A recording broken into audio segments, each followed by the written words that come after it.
যা কিছু আছে শাড়ি চুল সব পুরো আলাম আমি। এই কাশেম কি শুরু করছিস? আমি যা কম ওই মতন চলবো।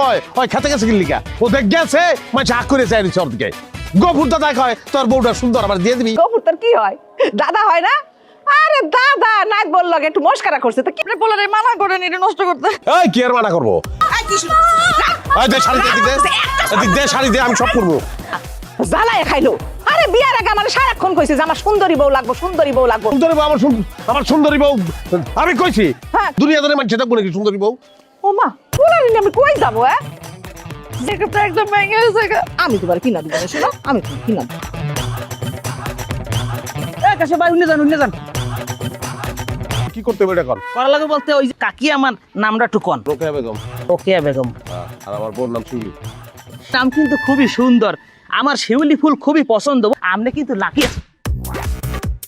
কাহিনী কি? হ্যাঁ, ঘরে ঘরে আগুন জ্বালো না? জিও কর্মী সেটা সাইকেলে টুকটাক বেল বাজে গ্রামের মধ্যে ঢুকে পড়ছো। সুন্দর কও, নাইস এন্ড অ্যাট্রাকটিভ কও, পরকিয়ার ধান্দা।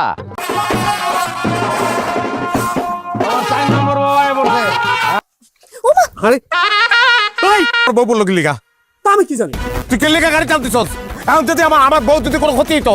দিলাম আমি তো আপনার ব্যাগ টান দিছি। ব্যাগটা দিছিস কে? ব্যাগ তোর ব্যাগ, তোর কইছি ব্যাগটা দিতে। আরে টান দিছিস নাইলে আমার বউর পরনের কথা। এ ভাই আমি ব্যান টান দিলাম কই? এই যে দেন ব্রেকের দড়ি টান দিয়ে রাখছি। তোর পরনের মধ্যে ঝামেলা ছিল নাইলে আমার বউ তো পরনের কথা না। বাইরে থেকে কি লিগা বললো তোর ভিতরে ঝামেলা আছে?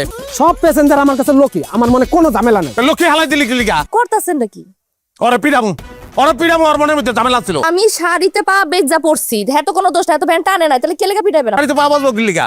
এই কারণে ভাবছে। তাই নতুন বোর সামনে বুঝছি আপনি হিরো সাজতে চাইতেছেন। দেন আমার বায়োটা দেন, তারপরে হিরো সাজেন। খালি আমার নতুন বললি তুই বাইচে গেলি, তোর যে নয়া কান্দি বাজারে না দেই এনে দিতে সমস্যা কি? তুই কি চুরি করবি নি? এটা কি করলেন ভাই? হ্যাঁ, ব্যান্ড পার্টি মাটি যা যা আনছেন ওগুলো টাকাতে বিদা করেন, বিরক্ত লাগতেছে।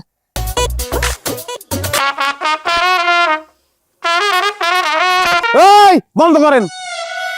বউ কি তালাক হয়ে গেছে? আপনি করুন বাজাইতেছেন। এই ফজল কি করস? দুধ না পানি? এই তো যাইতেছে, এটা সাদা মতো কি পানির মতো। পানি না, এটা বলে দুধ। এই পানি রে দুধ করে সারা গ্রামের মধ্যে ব্যস্ত আছে। ও আচ্ছা, তুই তো দুধের সাথে পানি মিশাস নাকি পানির সাথে দুধ মিশাস? আমি কোনো মিলমিশে বিকতে নাই, আমি কোনো কিছু মিশাই না। দুধ দেয় গরু, দুধকে আমি দেই। গরু দুধ দেয়, গাই গরুর 1 মাস ধরে বলে তুই পানি ছাড়া কিছু খায় না। এর লেগে দুধ একটু পাতলা হয়ে গেছে, পানি পানি হয়ে গেছে। হ্যাঁ, রবি কোনো দিন মিথ্যা কথা হয় না। থেকে আমি দুধ আনি, আমি লাগলে আগে কমুনে কালকে থেকে পানি না জোর করে এলো গরুরে দুধ খাওয়াইন। কালকে থেকে যদি আমি না শুনি তুই দুধের সাথে পানি মিশিয়ে দুধ বিক্রি করতেছস। গরিব ব্যক্তি দপ্তরে ধনীরে তো কেউ ধরে না। আর পানি খারাপ নি, পানি খারাপ কিছু এত অপমান আর ভালো লাগে না। বিষের বোতল জগজগ করে গিলে খাই পালাম। অভিযোগ প্রমাণিত হইলে কঠিন শাস্তি অপেক্ষা করতেছে তোর জন্য। দুনিয়া বড় ভেজাল, দোষ নাই গেলে সবজন জীবানীকে খারাপ জিনিস নেই, খেয়াল আইলে হয়। আরে সরকারি চাকরি কেড়ে দিতেছে, আমি তো গভীর টেনশনের মধ্যে পড়ে গেলাম। ভাইরা হ্যাঁ এই অবস্থা, আমি মুখ দেখাইতে পারবো? আসার পর থেকে তো দুলাভাইয়ের সাথে টক করে দিয়ে কেন টিকে থাকতে হবে সেটাই ভাবতেছি। আরে দুলাভাইয়ের লগে টক্কর দিতে তোমার কে কইছে? দুলাভাই কোনো জন্য না।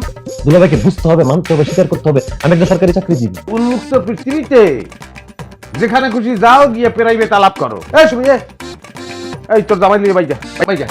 দুলাভাই হইছে কি, ও তো আর অন্য কোনো রুম পছন্দ করতেছে না। একটা লোক যেই ঘন্টায় থাকে 3-4 বছর ধরে তোমরা যার যার মতন ইচ্ছা প্রকাশ করতে আছো। দুলাভাই আপনি তো ভুলে যাচ্ছেন আমি একজন সরকারি চাকরিজীবী, আমি যেখানে ঢুকবো সেই জায়গাটা আমার হয়ে যাবে। তোলার 4-5টা বাজার সরকার আমাকে ফেমিলিতে আসছিল, তারা খালি বাজার করিয়ে দিত, বাইরে নাইলে কিন্তু পিটাবো তোরে পিটাবো। দুলাভাই আপনি এগুলো কি বলেন? আপনি কি সত্যি সত্যি আমাকে মারবেন? দুলাভাই লগে বিশ্বাস না, ডাইরেক্ট মাথার মধ্যে পারবে। আই হাই কি কও? আল্লাহু আকবার। হালা হালাতে ইজি না। বাড়িতে জামাই আসা মানেই এক গাদা খরচ। আপনি এমন ভাবে কথা বলতেছেন মনে হইতেছে জামাই যেন আমাকে বাড়ি প্রথম আসতে না। প্রথম আসলে একটা টেনশন করতে হয়। কিরে বাকি কি অবস্থা তোর? ঠিকঠাক? ঠিকঠাক। আর আপনারা দেখলে তো আরো ঠিকঠাক হয়ে যাবে। এই ভাইয়া মানে কি তুই আমারে কথা চাচা ভাই কই লইবো? আব্বা তো আর আপনার আপন ভাই না, এখন ভাই, সামনে আরো অন্য কিছু। শুনছি আপনার বউ নাকি আপনার মন বুঝে না। আরে আমার বউটা আমার মন বুঝে না। আমি আপনার বিয়া করবো, আমি আপনার মন বুঝবো। এই তোর বাপের আমি ভাই কই আর তুই আমারে বিয়া করতে চাস? হ্যাঁ আমার বিয়েতে পুরুষই ভালো লাগে। হ্যাঁ পরে দা ফলাই দু, তোর বাপের লগে খেলতে আও যাবি না জুতা গুলা পিটাবো তোরে। যাইতেছি। শোন রে, তুই যে আমারে বিয়া করতে চাস এটা আমার বউর সামনে গিয়ে কইতে পারবি তুই? না দুনিয়ার সামনে কইতে পারবো, জানি আপনার বিয়া করবো। পাখি আরে তো তুমি চিনোই তার আসসালামু আলাইকুম আপা। এই পাখি তুই না আগে আমার চাষি করে ডাকতি। কারণ ওরা আমি বিয়ে করবো আমার কথা দিচ্ছে আমার মন বুঝবো হয় আমি যদি ওরা নাচতে কই নাচবো গাইতে কইলে গাইবো ঘুমাইতে কইলে ঘুমাইবো শুনেন, আপনি কইলে আমি সমুদ্রেও লাভ দিতে রাজি, আগুনেও লাভ দিতে রাজি। তাইলে ঘরটা খালি করে দি, আজকে থেকে আমি আমার ঘরে ঘুমাবো। তুমি কি বুঝতাছো না কি বুঝি? আমি মনে মনে কি বলতাছি এটা এই যে নতুন লোক আনতেছো না, সেই বুঝবে। তুমি বুঝবা তোমার বুঝন লাগবো মাফ কর। তুমি বুঝতাছো না আমার মনটা বুঝতাছো না